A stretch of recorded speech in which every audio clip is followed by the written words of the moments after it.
ya se ha puesto color en la fe. Estamos ya con uno de mis invitados preferidos, él sabe, es el licenciado Gary Rodríguez, él es economista, es gerente general del Instituto Boliviano de Comercio Exterior, es una autoridad hablando de economía y de cifras. Él y José Luis Parada son abuso, yo de los dos le contaré. Gracias Gary por estar aquí, sé que sábado es un día complicado, pero usted como siempre gentilmente ha hecho un campito y se ha venido para acá. Muy buenos días Maggie, buenos días a la distinguida audiencia que nos está escuchando.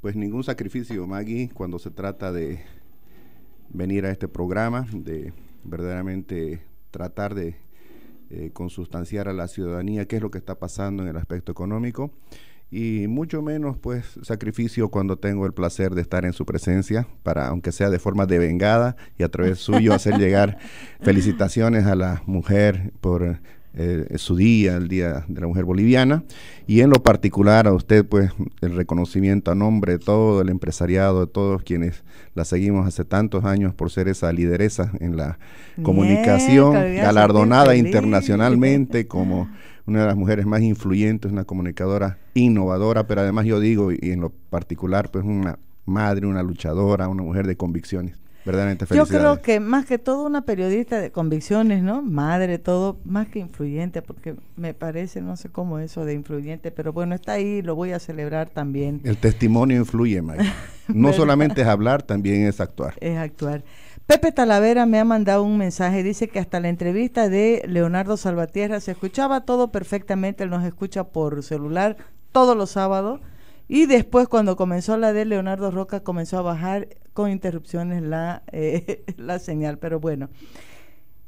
Gary, quiero que comencemos esta entrevista escuchando una conferencia de prensa que hizo el ministro Arce Catacora. No sé si usted llegó a leer algo, a escuchar algo. Yo siempre lo escucho. ¿Sí? Vengo escuchando hace más de 10 años lo mismo. No sé por qué no puedo abrir ahorita esto. Pero le puedo decir lo que él dijo. ¿Sí? Claro. Oiga, ¿y qué es que no abre, Anne? Está lento. ¿Es eso? Sí, está muy bueno, lento. Nuevamente dándole un palito al empresariado, ¿no? Diciendo que en vez de gastarse las utilidades yéndose a visitar a sus amigos y parientes, no sé si nombró Estados Unidos, debieran de reinvertir, y que el gobierno lo que estaba haciendo al no pagar el doble aguinaldo era priorizando ese dinero para la inversión pública. En primer lugar, lo que hay que aclarar es que no decidió el gobierno no pagar el segundo aguinaldo.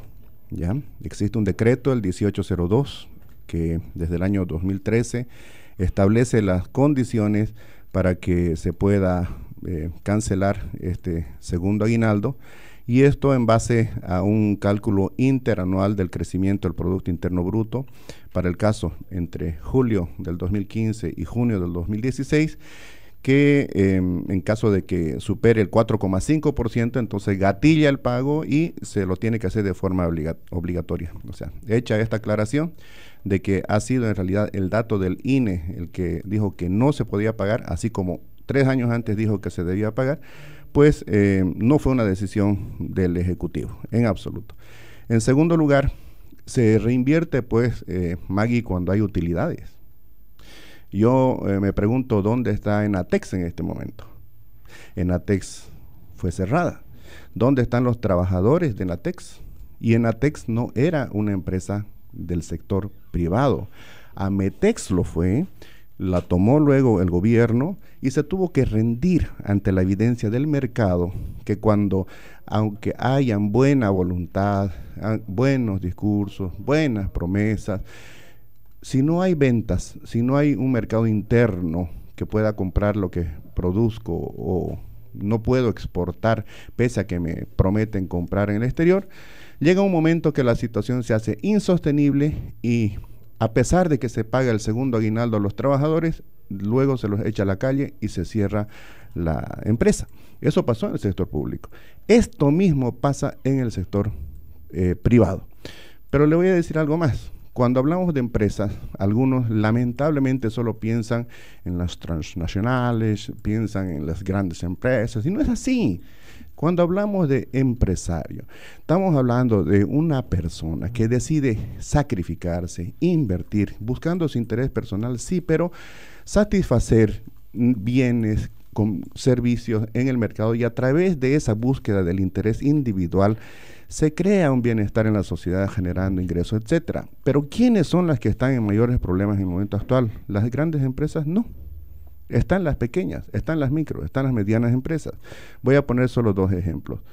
Más de 100 empresas de las MIPYMES tienen juicios por el pago pendiente del segundo aguinaldo del 2015. Ese dato es público, es dato público, está en internet, lo ha publicado el periódico El Mundo y otros periódicos también. Ese es un dato. Segundo dato que demuestra que este concepto redistribuidor de las utilidades fue siempre injusto desde el inicio, porque no hay peor mentira que un promedio. No existe, digamos, homogeneidad en la economía. El crecimiento del Producto Interno Bruto es mentiroso en cuanto no refleja las particularidades de los sectores, e incluso un sector puede estar creciendo, y aquí viene el ejemplo, y a su interior haber grandes problemas. El sector de la construcción. Según datos del INE, en este espacio interanual desde julio del año pasado a junio del presente año, el sector de la construcción creció 6,01%. O sea, de acuerdo al decreto 1802... Estaba por encima de la ley. Lejísimo, ¿no es cierto? Bien, y hay que aplaudir. Sin embargo, Cadecocruz, hace 2 semanas atrás, nos informa que 361 pequeñas empresas de construcción bolivianas se han cerrado. Entonces, ¿cómo es que se explica esto? Que hay crecimiento y a la vez se cierran. Claro, es que resulta que hay empresas grandes, empresas extranjeras que están creciendo hartísimo. Las nuestras, que son subcontratadas, les está yendo mal. Algunas no están ganando, otras han perdido, han cerrado, pero en el promedio estamos bien. Como dijo alguien, ¿no? Una persona puede estar con la cabeza en el horno y con los pies en la heladera, y en la mitad de su cuerpo está templadito. O sea, en el promedio está bien, digamos. Bueno, entonces es así, ¿no? Alguien dijo, hay 3 clases de mentiras. ¿Usted sabe cuáles son? ¿Cuáles son, Gary? No puede, a ver, dígame. No ¿Cuáles puede son haber. Hay 3 clases de mentiras. Las pequeñas mentiras, las grandes mentiras y las estadísticas.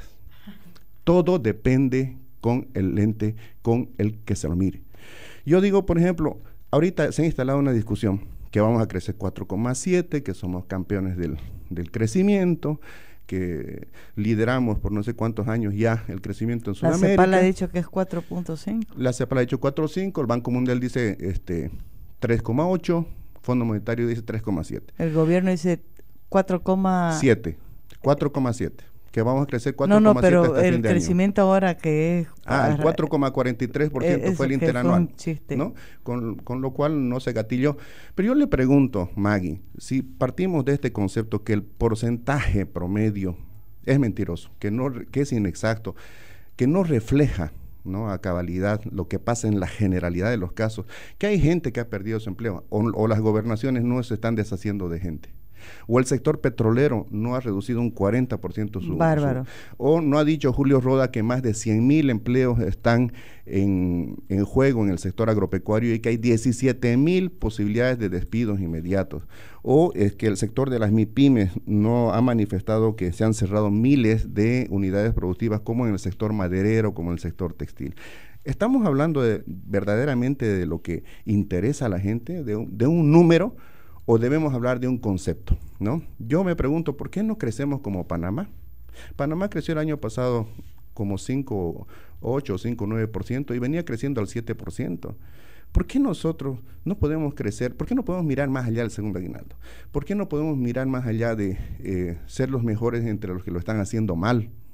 ¿Por qué nosotros no podemos tener una ilusión de hacer un país distinto, ¿no? Bolivia tiene la posibilidad de ser un país distinto, Gary. Maggie, en los años 50 Bolivia era más desarrollado que Corea del Sur. Hoy día nosotros nos jactamos que nuestro Producto Interno Bruto medio, otra vez el famoso ingreso medio personal, ¿no?, es de $3,300 anuales. O sea, es el PIB per cápita. El PIB per cápita de ese país al cual nosotros le ganábamos en desarrollo en los años 50, que se llama Corea del Sur, es $22,000. Ese país hizo las cosas bien, no lo hizo con un concepto redistributivo de entrada nomás. No lo hizo mirando al pasado, lo hizo mirando al futuro, lo hizo en base a una planificación sensata, a una conexión con el capital internacional, con la tecnología. Hoy día Corea del Sur tiene un ministerio del conocimiento, ni siquiera estamos hablando ya de educación, estamos hablando de un ministerio del conocimiento. O sea, si Corea del Sur lo pudo hacer, un país tan pequeñito, más chico que Santa Cruz, que no tiene recursos naturales, que no tiene, digamos, energía, no tiene la cantidad de agua, etcétera, que nosotros tenemos en demasía, ¿no? ¿Cuál es la diferencia? ¿Por qué ese país se catapultó? ¿Por qué Singapur, Malasia, Taiwán, todos los tigres? ¿Qué es lo que han hecho esos otros países que no podamos hacer nosotros? Y nosotros seguimos insistiendo en el segundo aguinaldo y en el numerito y que somos campeones, porque nos estamos comparando con los que lo están haciendo mal. Comparémonos con los que lo han hecho bien. Ese yo creo que debería ser el parámetro. Pero, y además el motivo de discusión. ¿Qué es lo que hemos hecho mal durante la bonanza? ¿Y qué es lo que tenemos que hacer ahora cuando el panorama internacional pues no es de auge como lo tuvimos por más de 10 años? Ahora, Gary, yo recuerdo que usted venía con una preocupación ya desde el año pasado, diciendo, no es como dice el ministro Arce Catacora. No estamos blindados, porque la frase del ministro me acuerdo que quedó de que esta era una economía blindada y que a nosotros no nos iba a afectar la crisis. Creo que en justicia no fue él quien lo dijo. Creo que quien lo dijo ya no puede defenderse y era don Carlos Villegas. No, yo estaba en una conferencia en la Universidad Autónoma Gabriel René Moreno, la Facultad de Economía, no me acuerdo cuál era, que está ahí en la Bush. Yo lo escuché y me acuerdo que yo me la agarré esa frase porque él dijo de manera categórica que esta economía estaba blindada. No lo escuché, pero sería interesante conseguir esa grabación porque él se está negando absolutamente que lo haya dicho, incluso eso está por escrito. Está grabado. A quien yo lo escuché fue, reitero, al finado Carlos Villegas, que fue otra persona que sistemáticamente cuando era ministro de Planificación y Desarrollo negó la posibilidad de un trabajo conjunto con el sector empresarial, negó que íbamos a llegar a esta situación tan delicada de tener que renegociar un acuerdo de compraventa de gas natural con el Brasil en otro escenario. En condiciones adversas esta totalmente, vez, ¿no? Negó la posibilidad del consejo del empresariado. Y claro, las consecuencias se las ve en los momentos de declinación, no de auge, porque cuando el dinero sobra, pues como dice el adagio, ¿no? Cuando el dinero sobra hasta la pobreza es llevadera. Pero el tema en la economía es administrar no riqueza, sino recursos escasos. ¿Cuándo se ve la valía de un verdadero administrador? Cuando sabe administrar recursos escasos. Si el dinero sobra, pues uno puede ser o puede parecer, ¿no? Que lo está haciendo bien y ser bastante popular. Gary, ¿cómo podemos explicarle a la gente que nos está escuchando? Porque esa es una pregunta que todo el mundo se la hace en la calle, ¿no? Este debate que hay de las cifras. Al final, ¿quién está hablando la verdad con las cifras estadísticas? El gobierno ha venido dando unas cifras en relación a los parámetros, a las cifras del INE, pero recuerdo yo que ya hubo hace más de 2 o 3 años observaciones de parte del sector profesional de los economistas por el cambio de las variables que estaba haciendo el INE para establecer los indicadores que son estos promedios que nos marcan la macroeconomía. La CEPAL dice una cifra, el gobierno dice otra, el Colegio de Economistas da otra, el FMI, el banco, o sea, nos emborrachamos, peor nosotros que no manejamos las cifras, ¿no? Que nos cuesta comprenderlas. ¿Para qué sirven las cifras por último si no nos están diciendo nada? Bueno, en primer lugar, lo que quiero dejar en claro es de que hay una entidad por decreto que es el INE, que es quien maneja la única cifra oficial. Diga lo que diga el FMI, el Fondo Monetario, el CEPAL, cualquier colegio, no importa. Definitivamente es la institución que dice qué es lo que está pasando en el país a través de los números, de la estadística en los campos económico, social.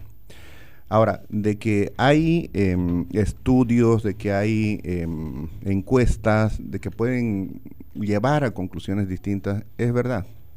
Pero yo creo que el ciudadano es el que principalmente valora, ¿no?, la cercanía de esos datos respecto a su economía. Por ejemplo, en el año 2007 se hizo el cambio de base para la valoración, para el cálculo de la inflación. Y claramente, yo sin ser ama de casa, aunque hoy día estoy de amo de casa porque mi esposa se ha ido a un retiro espiritual y estoy a cargo de los niños, los loros, los perros. De todo. Por eso la vine a felicitar a usted porque había sido difícil, ¿no? Ser gerente de hogar. Decía de que se hizo el cambio en la valoración del peso de los alimentos sobre el indicador del IPC, del índice de precio al consumidor. ¿Sí? Y claramente hoy día aparentaría que estamos mejor que antes en términos de inflación, una inflación muy bajita, pero cuando uno va al mercado, cuando uno va a comprar, se da cuenta que lo que hoy día estamos comprando con 10, de repente... Es, ¿no?, increíble. Así mismo, ¿no? O sea, compare el precio del pollo nomás. Compare el precio de un cuarto de pollo hoy día, que lo puede hallar como se lo servía hace antes, en 24 pesos, 22 pesos, pero allá hace 10 años, 11 años costaba la mitad, ¿no? Entonces, bueno, la gente ha tenido que reorganizar su gasto, etcétera. Tenemos el número, es oficial. Bueno, se cambió la base de cálculo, la ponderación, el peso que tienen los alimentos en términos del gasto, ¿no es cierto?, del ingreso familiar ha disminuido y eso nos da un número de que la inflación es más baja, pero en realidad el peso de los alimentos sobre la capacidad de gasto ha aumentado. Y así como eso, ¿no?, hay otros indicadores que si los vamos a objetar, Maggie, corremos un grave riesgo, ¿no? O sea, mientras no se demuestre que hay alguna cosa extraña con esos números, tenemos que creer, porque lo peor que podría pasar es que dejemos de creer en la entidad que, reitero, por norma está llamada a decirnos qué es lo que estadísticamente está pasando en el país. Yo le planteo esta preocupación primero, solo un comentario, es verdad, antes con 100 pesos uno podía comprar muchas cosas, ahora ya no compra casi nada. 100 pesos no es nada ahorita, ¿no? Estoy hablando de alimentos. Y en relación a lo del INE y las dudas, hay una preocupación. Primero porque es un hecho, el gobierno se ha caracterizado sobre todo por decisiones políticas, por encima de la realidad. El otro día que lo escuchaba al vicepresidente decir, más vale un trabajo seguro que el doble aguinaldo, dije, oh, ¿qué ha pasado?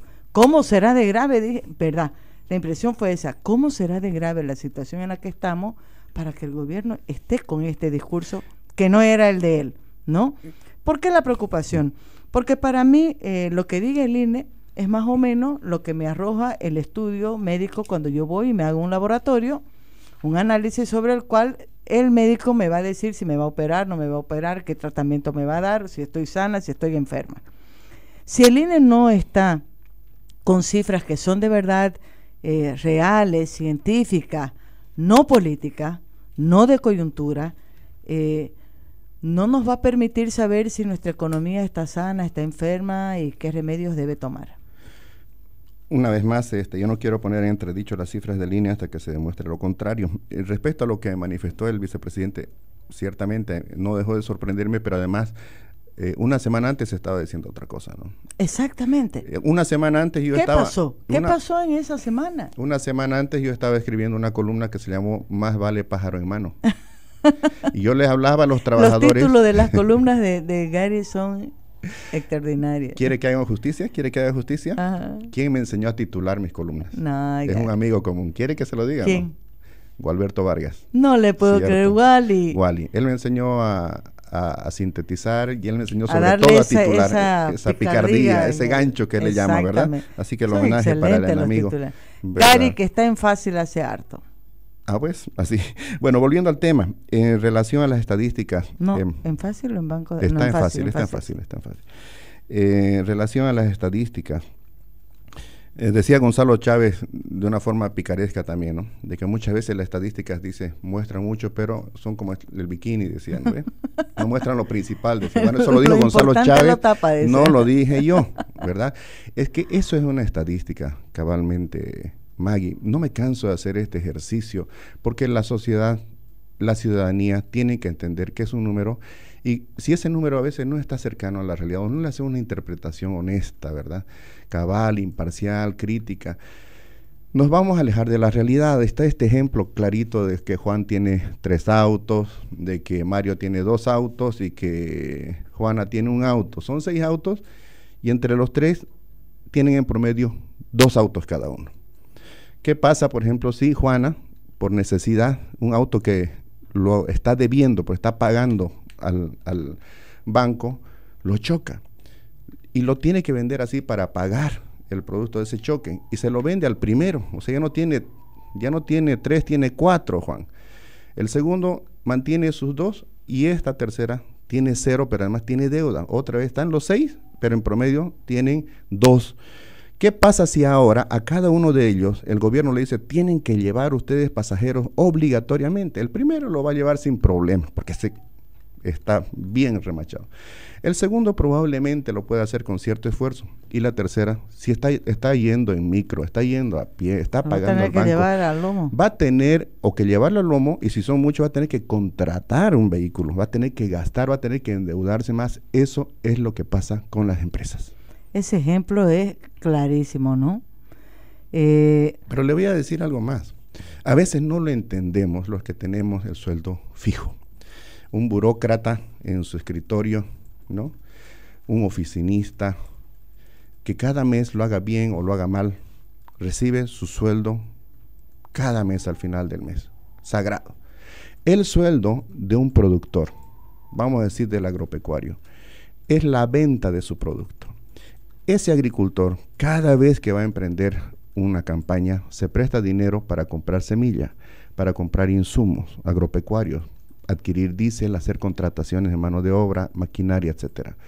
Y empieza su labor de siembra. Ora para que llueva y pueda sembrar, y después ora para que no llueva y pueda cosechar. Pero si le va mal con el clima, lo pierde todo, como ha pasado ahora. Miles de productores lo han perdido todo. ¿Y qué pasó al final del día? ¿Qué pasó con su sueldo? 0. Y se quedó con una deuda. Se quedó con la deuda y entró en mora.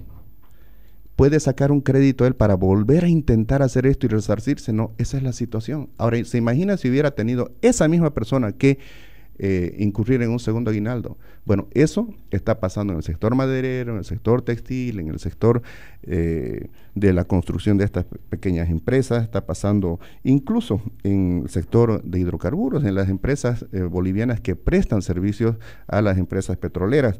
En las MIPYMES, que son las que más han gritado. Entonces yo creo que en esa semana hubo tal expresión de parte de los productores y se vio que no estaban gritando los grandes, estaban gritando las bases, no estaban gritando las pequeñas unidades productivas. Cuando se conoce que hay juicios por no pago de un aguinaldo devengado del año pasado, cuando se conoce que han cerrado miles de empresas, como lo ha dicho CONAMIPE, FEDEMIPE, etcétera, cuando sale la Cámara de Construcción, estamos cerrando. Bueno, yo creo que ahí también se ha hecho una lectura correcta, ¿no? ¿Para qué vamos a insistir? Y yo digo, ojalá, ¿no? Lo he dicho públicamente, lo voy a repetir aquí, enforzar el pago, ¿no? Entonces, otra vez yo digo, si el INE dijo que crecimos 4,43% y eso no gatilló al segundo, el pago del segundo aguinaldo, creámosle que ese era el número, ¿no? Y que eso desvirtúa el hecho de que habían algunos opinadores, analistas, no sé qué serán, que decían que se iba a forzar el pago. Entonces, creamos que ese es el número, que definitivamente refleja una declinación en el crecimiento. No es que no estemos creciendo, estamos creciendo a un menor ritmo y por eso no se pagó el segundo aguinaldo. Claro, y algo que yo digo, ¿no? Ya he escuchado voces, el gobierno finalmente está reconociendo que hay crisis. Ya todo el mundo sabía que la crisis estaba golpeando. Es que no hay ahorita crisis, no hay Maggie. para qué, sí. Ahorita la buena noticia Uh-huh. es que la cordura ha vuelto por lo menos momentáneamente, no sabemos si durará, ¿no? Y no ha habido esta presión del segundo aguinaldo. Mire, primero quiero dejar en claro tampoco, Bolivia no está en crisis, pero sí hay crisis en ciertos sectores y he mencionado.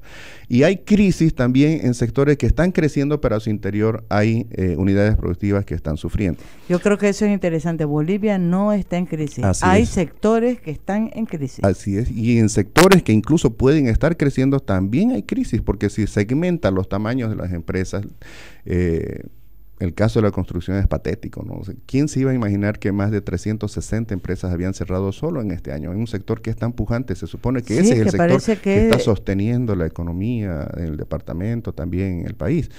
Entonces, claro, siempre va a ser mejor tener un ingreso asegurado, un sueldo, que jugárselo por un segundo aguinaldo. Yo creo que eso la ciudadanía también lo entiende así. Ahora, ¿se puede forzar el crecimiento? Esa es la pregunta, May. ¿Sabe qué? Se puede. De buena fe, y otra vez la estadística nos va a decir que crecemos. Por ejemplo, imagínense que el gobierno hace una contratación de un nuevo crédito por 15,000 millones de dólares, por hacer una cifra exagerada. 15,000 millones de dólares y lo va a inyectar a la economía bajo proyectos de infraestructura. ¿Estaría mal eso? No, muy bien. Que vertebremos el camino, que concretemos los aeropuertos internacionales como el de Virubiru, hub aéreo, que tengamos supercarreteras, que tengamos ferrovías, que seamos parte de los corredores interoceánicos. Belleza. Eso haría crecer la economía de tal manera que no creceríamos pues al 4,6%, estaríamos creciendo al 7, al 8%, ¿verdad? Pero eso no obstaría que otros sectores sigan en crisis. ¿Ah? Entonces, ¿podemos crecer? Sí. ¿Podemos crecer a costa de deuda? Sí. Como las personas, una vez más, para que lo entienda la ciudadanía. ¿Acaso no vemos a personas que tienen autos nuevos, tienen casas nuevas, se van de viaje, pero no sabemos el estado de sus deudas? ¿Ah? Mucha gente aparenta, ¿no? Y aparenta crecimiento. También los países pueden aparentar crecimiento, o pueden estar creciendo, pero a costa de endeudamiento. Ahora, quiero hacerle partícipe de una noticia que me la me ha mandado el enlace mi querida amiga se me fue decir vos de qué me va a matar mi amiga de Qatar, Leticia Jordán. Algo me está pasando con la memoria. Me ha mandado, mire, un enlace de una noticia. Ella desde Qatar nos está escuchando, o sea que si quiere la saluda. Saludos hasta Qatar y bendiciones. Que me preocupa. Dice, dirigente del MAS sugiere revertir para el Estado el Hotel Los Tajivos. Leonilda Zurita dijo que los recursos económicos con los que Doria Medina compró el hotel pueden ser resultado de supuestas irregularidades durante la capitalización en el país. Esta noticia es de hoy.